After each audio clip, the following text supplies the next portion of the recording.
Hello everyone, and welcome to the first day of Megsmas. So every year I do some sort of 12 days thing. I've done 12 days of Clonesmas, of Primesmas, of Botsmas, and I feel like Megatron has gotten a lot of love lately. He has gotten a lot of amazing figures lately, and he got very prominently and awesomely featured in Transformers 1. And that is why D16 here is going to be our mascot for the 12 days of Megsmas. That, and I don't really feel like there is a Megatron that is very festive otherwise. So I just gave D16 some Santa accessories. If you're curious where they come from, they're from the Big Bad Toy Store Naughty or Nice Santa Claus, if you want to know. But yes, D16 is our mascot, and throughout the 12 days of Megsmas, we will be discussing 12 different Megatron toys, many of which are pretty significant toys. Oftentimes with these 12 series is like little knick-knacky things, but there's some pretty heavy figures, and as you can see with the thumbnail, I started with a pretty heavy one. But there's a few that are, you know, won't be as prominent, won't be as big of a deal that day. But yes, for the 12 days of Megsmas, I will be reviewing some Megatrons that I haven't really shown off yet on the channel. So let's go ahead and start off with day 1. On the first day of Megsmas, D16 gave to me Studio Series Concept Art Megatron. I have not talked about this figure yet, and a lot of people are pretty surprised that I have not. So one of the biggest reasons why I have not is because I'm just not the biggest fan of it. I feel like as an action figure it is incredible, but as a Transformer, it's just kind of lacking. I will go over all 3 modes very briefly. This is the jet mode. I don't really like it. It's very wide, very broad. I feel like you're supposed to have these out, but it looks even worse, and I feel like the concept art, they're a little bit more in. There's a million different things that need to tab together, and honestly, I might not have worried about all of them. I honestly couldn't tell you. But yeah, the arms just kind of dangle down at the bottom, and I hardly know what to do with them. And you may think, oh, you don't have this properly tabbed. Is it really going to make it that much better? I don't think so. So let's go ahead. Let's see if I remember how to get it into the tank mode, because I feel like that is a little bit more involved, and actually, in my opinion, the better of the 2 modes, but still not the greatest. I'm definitely not the biggest fan of this figure as a Transformer, but as a, sorry for the jump cut, I got a phone call from my brother, and the holidays are all about family, so I made sure to pick up, and I told him he interrupted Megsmas! But anyways, yeah, let me try to remember how to get it in the tank mode here.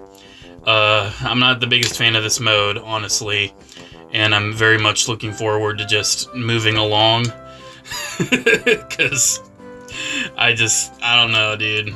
The alt modes on this guy, they're not the reason that anyone bought this figure. I don't think anyone's like, oh wow, yeah, I love the alt modes on this Megatron, I really needed it. But unfortunately, I feel like all the triple changing engineering and everything is what made the price the leader class price that it is. I don't feel like it was really worth a leader class price.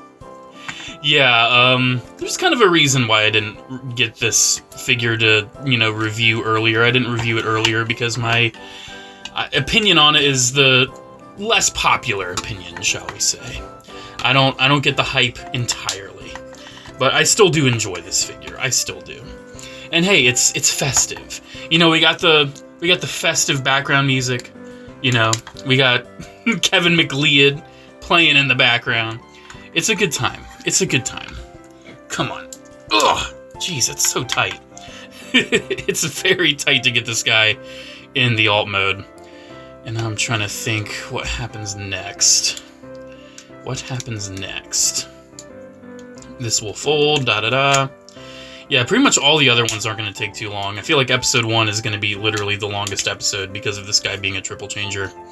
But hey, that's okay. That's okay. I know a lot of you guys have wanted me to talk about this guy for a while, so here he is.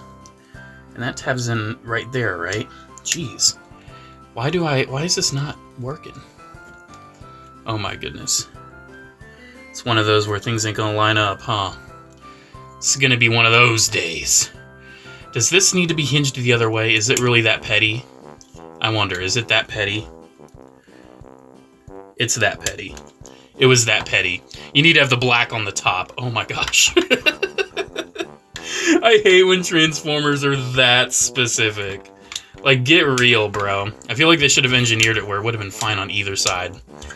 Because, like, how are kids going to figure that out? Kids are just going to get frustrated. Alright. Pretty much done. I'm going to stress about any little light details or whatever. Here is the tank mode. And it just looks like a weird blob. I'm not feeling it. I don't know, the turret just looks like an oversized blob. It looks cartoony. Like, I just can't see those as anything other than the arms. This is not good, dude. These alt modes are not good. Alright, let's get it in robot mode, because that is where this figure shines. Because for what it's lacking in the alt modes, it, in my opinion, pretty much makes up for in the robot mode. I consider this to be one of the best robot modes we've ever seen for a Megatron figure. And this figure is so cool. My brother, who's not even really big into Transformers like I am, he very casually picks up one or two a year that he just really likes.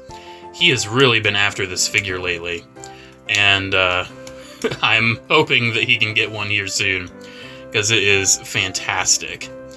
At least when it comes to being an action figure. Alright. We're getting there. We're getting there. We are getting there. Alright. 'Tis the season to be Megatron. Da da da da da da da da. Alright, what happens with the chest? Okay, there we go.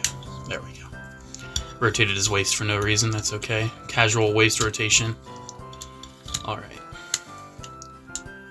Alright, come on. Come on, Megatron! Almost got him. Just gotta get the arms in. Just gotta get the chest and everything lined up. Does that not tab in? Or am I just losing my mind? Is there not a tab? Oh, that folds! I forgot. That folds. There we go. There we go. There we go. Very minor little part that I feel like serves very little purpose. And he does have hand doors, at least. He's got hand doors. And here we go. Here is our concept art Megatron in his robot mode. Like I said, this is definitely where the figure shines. At least in my opinion. I mean, looking at the details, like all of the sculpt work, that awesome head sculpt, this is just incredible. This is so, so good. Here, let's get the fusion cannon folded up a little bit more. So it's a little bit more accurate and proportional. I mean, the fusion cannon design is good. The whole design is just incredible. I really wish this was in the Bumblebee movie. But it's, you know, it's awesome that we got the figure. We have the toy, and in my opinion, Transformers are toys first, media second. So the fact that this design did get a toy is very, very awesome. Was it worth 55 bucks? I mean, everyone bought it at that price, even I did, so I guess. But the place where this figure shines the most is with the articulation. He's got this awesome butterfly joint. His head has a lot of range, including like a hinge to look down. I mean, he can definitely do some, you know, such heroic nonsense kind of posing. His shoulders just fully move. He's got these really nice elbows, waist swivel. His legs, like you can move this like front skirting out of the way, and they kick up like all the way. He's got a super nice knee bend. Like, look at how much he can kneel. He can like do a full squat, and his butt is nearly to the floor. Like, that is wild. He can fold up better than a battle droid. Yeah, like, just look at all this articulation, dude. He can kneel better than like any Transformer could ever kneel before. It's just so well articulated. I feel like one of the only other Transformers that's like this well articulated that can transform that I've experienced recently is MP44. This is masterpiece level articulation, and it's an amazing figure. It really is. Like, getting even closer on that head sculpt, that is Megatron. That is the boy right there. And that is probably the thumbnail. Yeah, this is great. as an action figure. As a Megatron action figure, this is such a fun figure to pose, but as a Transformer, it fails in giving us complex and compelling alternate modes, unfortunately. So, do I recommend this one? Heck yeah. Heck yeah, I do. And I really want to start Megsmas off with a very, very awesome, very popular figure that a lot of people have been wanting me to talk about. My verdict: one of the best Transformers action figures ever made, but one of the weakest Transformers ever made. It's just, you know, what can you do with a design like this? What can you do? I guess they did the best they could. I know there's fan modes. There's fan modes out the wazoo. There's a gun mode, different jet modes. I ain't here to talk about fan modes. I'm just here to talk about really cool Megatrons. And Studio Series Concept Art Megatron is day 1 in our 12 days of Megsmas.